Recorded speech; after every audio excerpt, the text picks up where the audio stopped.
Welcome into another episode of the Saints Insider Podcast. Today is Friday, February the 20th. I'm Zach Ewing with Rod Walker, Matthew Paris, Jeff Duncan. On this podcast, we apparently really like fast food because we just went on how long was that, 15, 20-minute discussion about fast food and pros and cons and everything. It all has to do with Raising Cane's, by the way. I think you probably see where we're going with this. But first off, Raising Cane's or Chick-fil-A, Jeff? Chick-fil-A, my pleasure. Yeah. Real talk, Chick-fil-A, I went last week, and they said, "You're welcome," instead of "my pleasure." I was totally thrown for a loop. I didn't know what to do. Did you demand a refund? I didn't know what to do with myself. I drove away, and I was stunned. I was driving away the other day and said, "Have a great day," and they went, "My pleasure." It's just like a robot. Maybe they have a recording. How about you, Matt? Cane's? Yeah, Chick-fil-A all day. Right. I like Cane's, but I'm going to go Raising Cane's, but I am going to go with Chick-fil-A for the ice cream, though. That's true. If Raising Cane's sold ice cream, first of all, it'd be $6, but the amount of kids in that place all the time, they would sell it out. Yeah. So maybe that's an idea for Mr. Todd Graves, which is where we're going next. You might have heard last week, Todd Graves gave an interview to TMZ, which is generally not a smart life choice, giving an interview to TMZ. And in this interview, he said something that may seem innocuous, but is pretty big news in the city of New Orleans, and that is that he would like to own an NFL team one day. He specifically talked about the New Orleans Saints. He specifically talked about Gayle Benson. This is pretty big news because, Jeff, you speak at a lot of places about the Saints and are asked questions about the Saints, and one of the topics that always comes up is their ownership plan. I mean, Gayle Benson, she appears to be in great health, whatever, but she's not going to live forever, and there is no real plan after her. Yeah, well, there is a plan. There's definitely a succession plan, but who that ownership is will right. The most important part of the plan is missing. Right. Yeah, but it was unusual to hear him talk about it because he has always been very deferential and respectful about Gayle Benson. I think he understands it's a very sensitive subject for him to be talking about being some kind of successor to her, and that's the last thing Todd Graves would want to be seen as some kind of stalking horse to her tenure. I know he's friends with her. He's actually business partners with her on some issues. So to hear him finally come out and speak, and look, full disclosure, I've tried to get an interview with Todd Graves over the years, talking to people close to him about if he would sit down with me on something, and I've always been told absolutely not. He will not address those issues out of respect for the Saints and Gayle Benson. So I think this was just something where he got caught off guard by TMZ. That's kind of their MO, to kind of ambush people. I don't think he necessarily granted an interview. I think he just got approached, and that's how they work. But it was unusual to hear him say it. But I mean, let's face it, he's the guy that everyone has talked about privately being the likely successor or the preferred successor from fans. He's been very involved with LSU. He's one of their largest donors. He's heavily involved in a lot of youth sports around the entire southeastern Louisiana region. I know he's getting ready to be a title sponsor on a huge high school football stadium here in New Orleans. So this is a guy that makes a lot of sense, right? I mean, he's got the viability, he's got the name recognition, and most of all, he's someone that I think the NFL has already kind of vetted and endorsed. He was the Grand Marshal of the Super Bowl parade here a year ago, and he was also a big co-sponsor of the Manning Family Children's Hospital event during that week. So he's already kind of, I think, on the path to being an owner in the NFL, if that's what he wants to do. Now, whether it's the Saints or not, I don't know. But as I've pointed out many times, and as Gayle Benson pointed out in our interview in November, she's very healthy. She's just turned 79 in January. She keeps in great shape. She has no plans of going anywhere. And she's not going to sell these teams until after, those teams won't be sold until after she dies. She's stated that numerous times. Now, that can always change down the line. But right now, I think any talk of a new owner for the Saints is a long ways off. Matt, as someone who has covered ownership changes in the past in the NFL, they can get messy. And this one, I think, has the potential down the line to get messy. This is kind of a premature twist in the saga.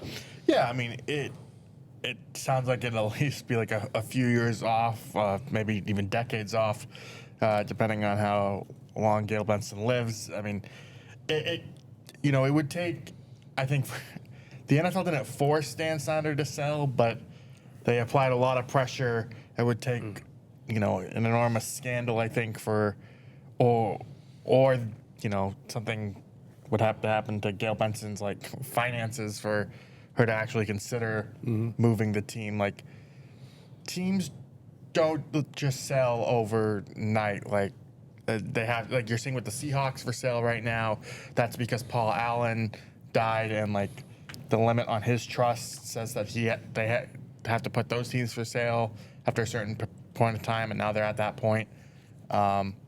You're seeing a lot in the NBA of teams, like franchises are becoming so big now in terms of their valuation that a lot of teams that bought their teams for like 100 million, 200 million, 300 million are now selling them because the teams are now worth 6 billion. Like, doesn't necessarily apply to the Saints because Gayle Benson, married Tom Benson. It's just a different situation, and I don't think she's incentivized to do it.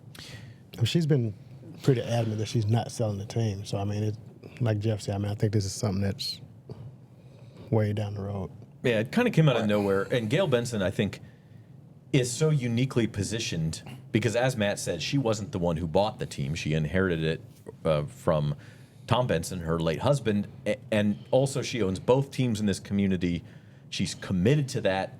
It's a market that, if you were just starting the NFL and NBA from scratch, you probably would not come to this market. Doesn't have the population or the money that it did maybe 50 or 60 years ago. And so because of that, I think that's why this is sort of an emotional thing for a lot of Saints fans and Pelicans fans of what does happen. Because, yes, she's in great shape. When you get into your 80s, I mean, I have parents in their 80s, or almost one in his 80s, one almost in her 80s, and like anything is serious at that age. I mean, you just don't know when, not to be morbid, but like we just don't know how long she's going to live, and that's why this is sort of an emotional topic. Yeah, I think it's that, and then you also got a segment of the fan base that doesn't like where either of these franchises are right now, so they're like just ready to see something different. So I think that factors in as well. But again, I just think, and Jeff probably knows more about the actual plan, I guess, after whenever. I don't even feel like it feels weird saying it. Yeah. Like when she passes, like what the next plan of action is. But I just think that's further down the road. And Yeah, and here's another thing. I mean, you mentioned the Seahawks sale. yeah, There was just reports at the Super Bowl where Roger Goodell had to address that sale because reports leaked before the Super Bowl that the team would go on the block, and it finally came out this week that they are going up for sale. And it's really a measure of the trustees still sitting. I mean, Paul Allen died, I think it was 5 or 6 years ago. Yeah. And they still haven't sold the team. And that, I remember asking Dennis Lausch about this when Lee Zurich and I did that original story on the succession plan, and asked him what the timetable was for the trustees to have to make a decision. And he said, well, it's kind of vague. He said usually they want you to do something as quickly as possible, over 3 years or so. But, I mean, here we are. And I think that's why it came out. If you remember, there was a report saying that the league threatened to fine the Seahawks $5 million because they'd exceeded that timetable.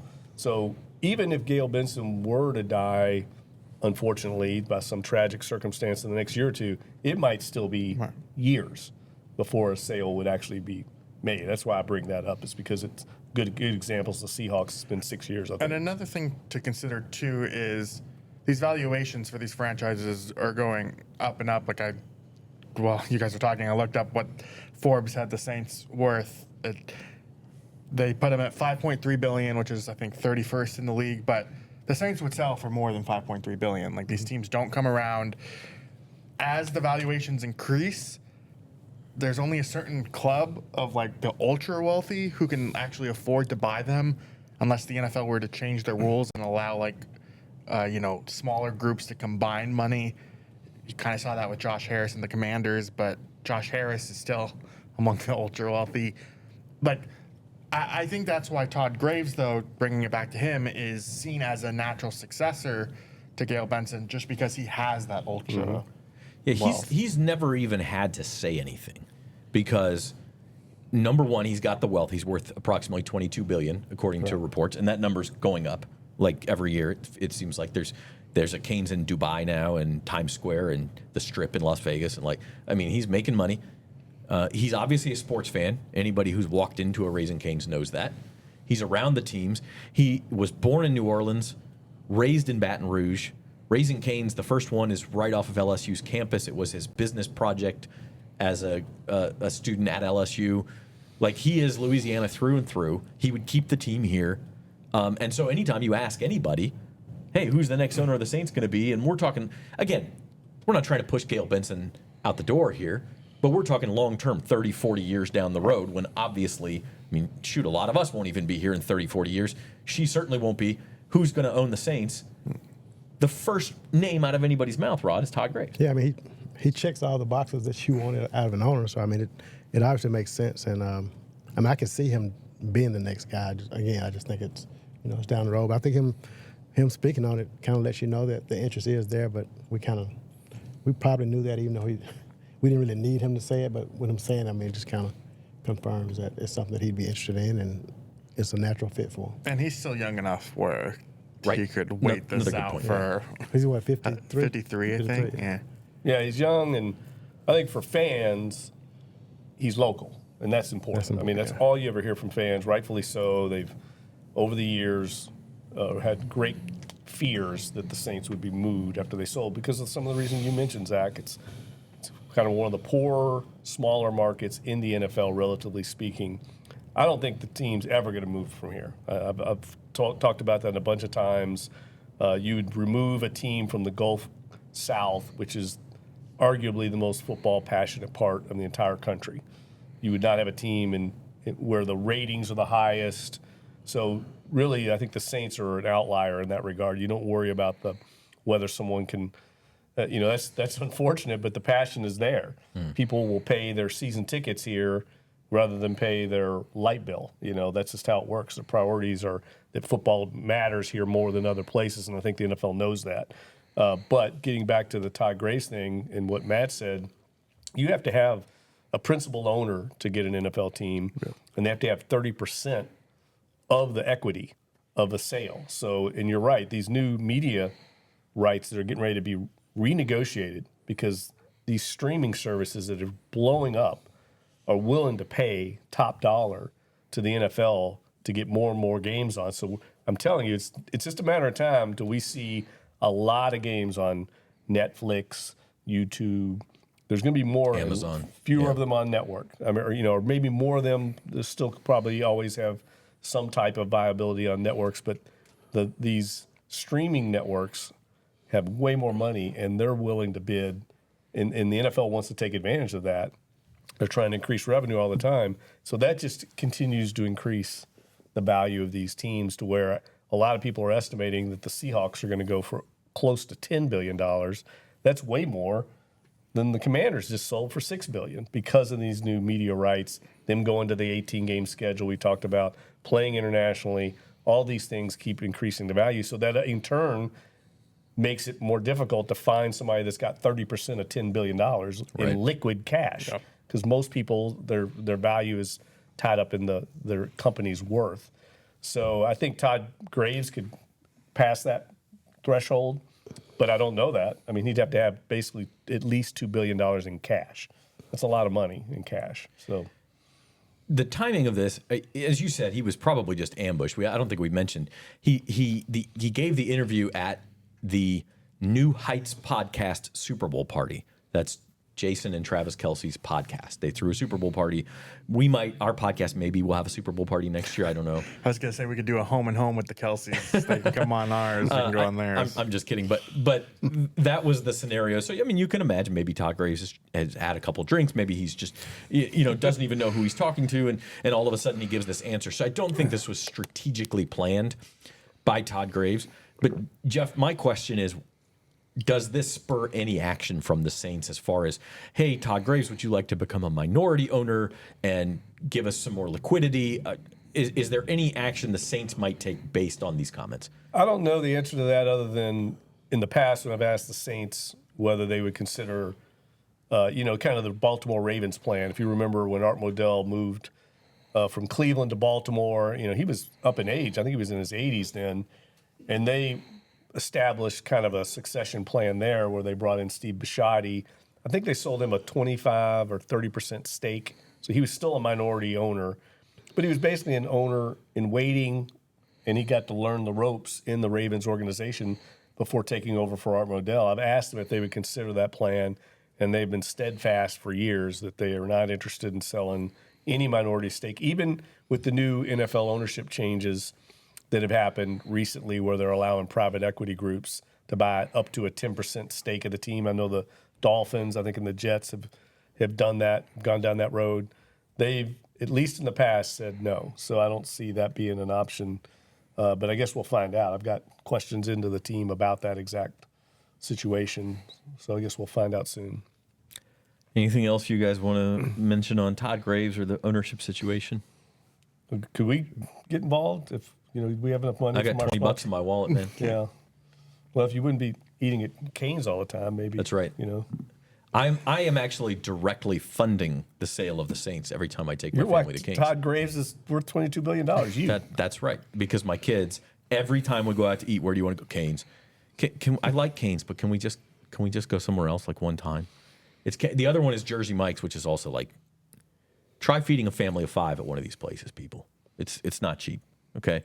All right. Moving on to guys who want to become millionaires, if not billionaires. The NFL Combine is next week. Matt Parris, you're heading up to Indianapolis Monday, I believe. Mm-hmm. And the Combine kind of gets going Tuesday.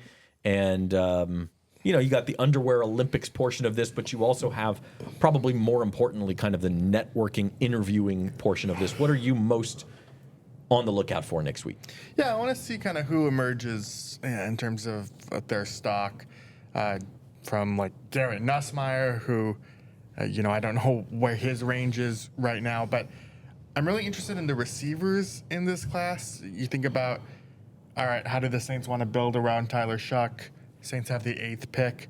There's like 3 receivers, I think, kind of in the mix, depending on who goes off the board when, but the order of those 3 are kind of up in the air depending on what mock draft or ranking board you look at, and I think this week can provide some clarity to that. Do you all haven't looked enough at the receiver group yet to know, is there a Jamar Chase in this group, or do we not have that at least early on feel that there's somebody that like a standout like that? Is Jordan Tyson is the one you see going the highest? No, Carnell Carnell. Tate. Oh, is Carnell Tate going higher? I've seen Okay. like both of them. I've Yeah. seen both. Yeah. But I don't know that either But I one don't is know the if either can't one. miss guy. Yeah. That's But Mekhi Lemon went ahead of Jordan Tyson and Daniel Jeremiah's. That's the name I was going to bring up, and you don't see him as high. He's the guy I really like, is Mekhi Lemon. Now, does he fit what the Saints are looking for? I don't know. And then, of course, the other name, Jeff, is Jeremiah Love. Well, look, and I think to Matt's point, I don't want to speak for Matt because he's going to be up there, but as much as the on-field stuff at the Combine, the off-field stuff is just as important. And this is where the Saints, there's going to be, get ready, these insiders at the NFL level, this is where all the news starts breaking. I will be shocked if we don't see some kind of headlines about some of these big-name Saints free agents. Demario Davis, Cam Jordan, Taysom Hill. Like, I think you're going to start hearing, because that's where they're meeting with the agents. Mm-hmm. The brain trust of the Saints will have these, they'll find some cubby hole somewhere in some hotel or some restaurant, and that's where they hash out, hey, we are interested in bringing your guy back, we're not interested, or we're interested at this level, and it just all starts to come out. And I think those guys have big enough names to where we're at least going to get some kind of indication of what the team's interest level is in them. Rod, what are you looking out for next week? I think the receivers is probably the main thing, and we're talking about just the Saints or just in general. Let's just say the Saints, but if you got something else to talk about. No, I mean, That's I what we think, do. I think what Jeff mentioned about those guys. I mean, to me, that's going to determine a lot of what the Saints do. What happens with Cam? What happens with Demario? And once you know, if Cam's gone, I think all of a sudden edge rusher becomes even, because that's one of, to me, edge rushing and running backs are the two positions. And if Cam Jordan, if he's not going to be here, I mean, I think that all of a sudden edge rusher all of a sudden jumps to the top of what I think the Saints are looking for. So for me, that's probably the main thing. Just the other name is Alontae Taylor, right? Like if he's coming back, or if the Saints offer him some sort of an extension, and if not, there's another hole, Matt. So this is where Combine Week's where we've been talking about the offseason now almost for 6 weeks about, will this guy stay? Who will the Saints pursue? This is like the starting line, because the league year starts, March 11th? By the time the Combine's over, you got like 10 days.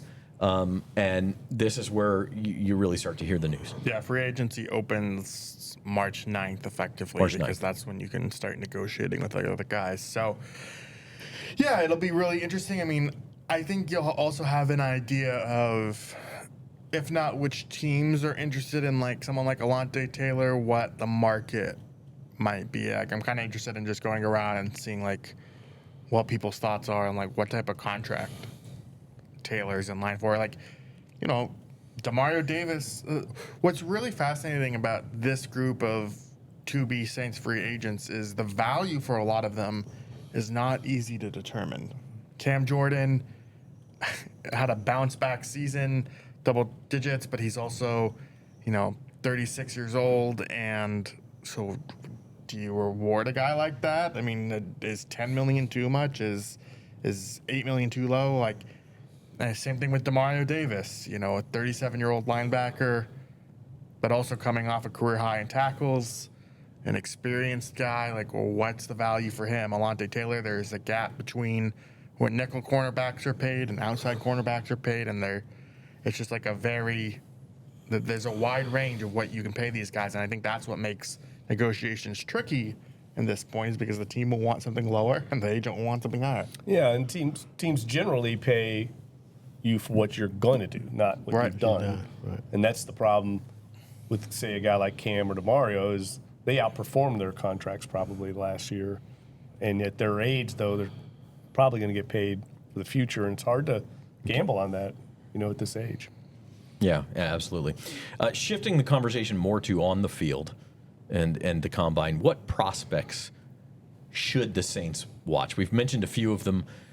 I guess my overarching question is, are the Saints now in a position roster-wise, Matt, where they can be a little less selective about, hey, we have to fill this positional hole?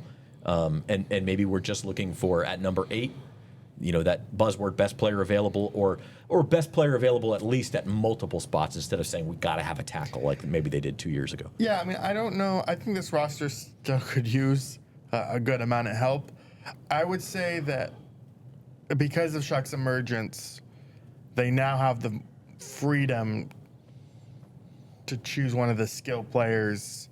I think you could go be fine with Jeremiah Love at 8, or a running back. Like, I asked Daniel Jeremiah on a conference call yesterday about, because in his latest mock draft he went with Lemon and passed on Love. I said, did that just come down to positional value? And he's like, well, sort of. Like, I don't think the Saints are in a position right now where, like, generally when you draft a running back in the first round, it's because you have all the pieces and you can kind of just, drop them in there, and it's a situation where the running back can succeed right away. And he's like, I don't know if that's the Saints right now. I think they still have a little bit of holes where, like, you would want to prop up that situation. And I don't know necessarily if I agree with that, but I do know the interior of the offensive line, at least in terms of the run game, needs a lot of help. And that offensive, like, I just kind of worry about Jeremiah Love running behind that line, but they could use a dynamic back. To me, it's very similar to 06. When Reggie, he's a lot like a Reggie Bush. Yeah. He's a very similar type of player. And the Saints, I don't think any Saints fan was upset when they drafted Reggie Bush, right? Turned out fine. Yeah. And they had arguably a way worse roster back then than they have now. Some of this, Rod's going to be informed by what they do in free agency too, but from a Combine perspective, that means you got to go look at a lot of different people, and maybe that informs your free agent strategy. Yeah, and for me, to me, it's three positions really. This team, running back. I don't know how they feel about their receivers. I think we think with Bailey they like what they have, but I do think Jordan Tyson and Cornell Taylor guys you have to kind of look at as well. And going back, mentioned free agents. I mean, if you lose Alante, then you got to look at Caleb Downs, who's listed as a safety, but very versatile guy. He's versatile. He can play down in the box. So, to me, those are the three main positions. I mean, I don't think there's some really good tackles I know in this class. One at Utah and one at Miami, I think. But I don't think the Saints need to even. I mean, you got to look at everybody, but those aren't guys I don't think you really, consider seriously. So to me, it comes down to if you think you need what's the most important to you between receiver and running back. So, and again, going back to safety, if cornerback Alante leaves. So. You mentioned edge rusher earlier, and the interesting part of the combine is all the measurables and stuff. So that's a guy like Ruben Bain is, his arm's going to be long enough for playing that position, kind of similar to the thing that Will Campbell went through last year that was brought up during the Super Bowl again. Arm length is always a discussion at these events, and specifically related to the Saints, Ruben Bain is a bit smaller than their prototypical edge rusher, but one of the interesting things Jeff Ireland said at the Senior Bowl is this scheme is not like the last one, which we all thought, but you don't need your freakish 6'5" defensive ends, 290 pounds. Like they're willing to stray off that formula, I think, a little bit now. Yeah, I think edge rusher is a need. Yeah. And I think a certain type of edge rusher. I think a bendy, a little more smaller guy, like we've talked about. I mean, one thing Brandon Staley's talked about in the 3-4 scheme that's different than what they did with the 4-3 is they're willing to go for smaller guys, and he said agility and space is very important in that scheme, and they're transitioning to that. Most of their guys are these big, tall, angular, lengthy guys that were built for the 4-3.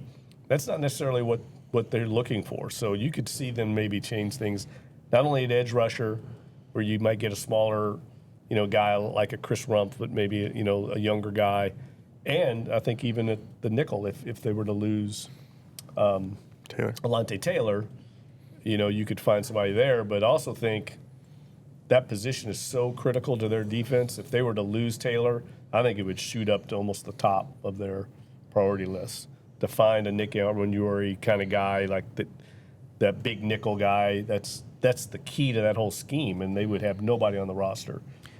The other storyline that I kind of have my eye on, and this is maybe not super likely, but right now it looks like Fernando Mendoza is going to be the only quarterback taken in the first round, certainly in the top 10. And the Saints sitting at number 8 would benefit, right, from a year like last year where all of a sudden these quarterbacks start flying up the board.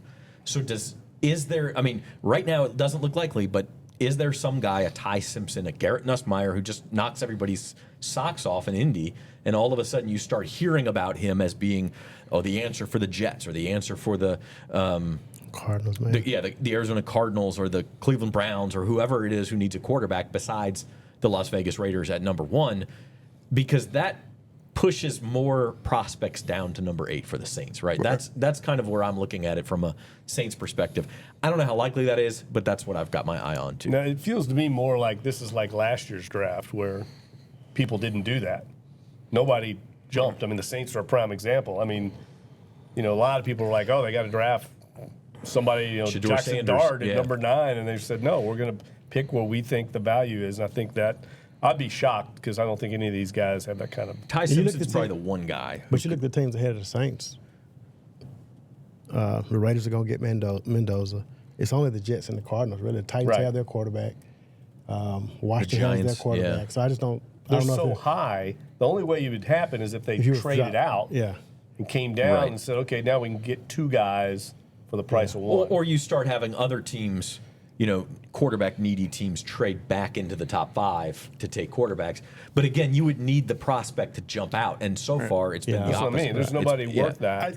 I don't see that happening because anybody that would trade up with the Cardinals or the Jets would not be trading up for a quarterback. So, you're not going to solve your number 8 issue. See what I'm saying? I think, instead of quarterback this year, the like the position that everyone will be, the position that will be flying off the board early could be those edge rushers, could be those tackles.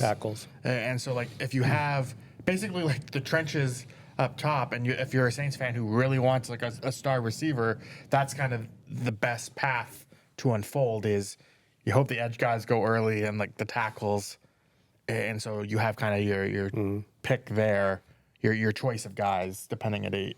I keep going back to 06 when they took Bush, because it reminds me a lot of that. I mean, the Saints in those years prior, it's been a lot of investment on linemen and in the high rounds. I think it was Jamal Brown, maybe Cedric Ellis, and I can't remember the exact order. But Ellis was 07.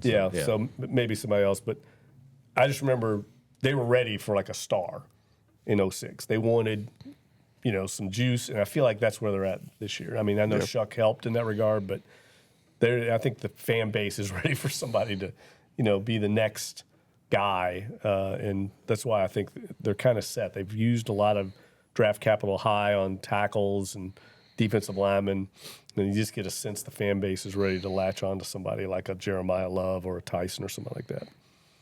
All right, so the Combine starts next week, and we will have an episode coming for you on Wednesday. We'll talk more, of course, about the NFL Combine, see if any news breaks in those first couple days before we podcast. But until then, our producer today was Molly Ballinger. He's Rod Walker, he's Matthew Paris, and Jeff Duncan at the end. I'm Zach Ewing. This has been the Saints Insider Podcast. Thank you for watching.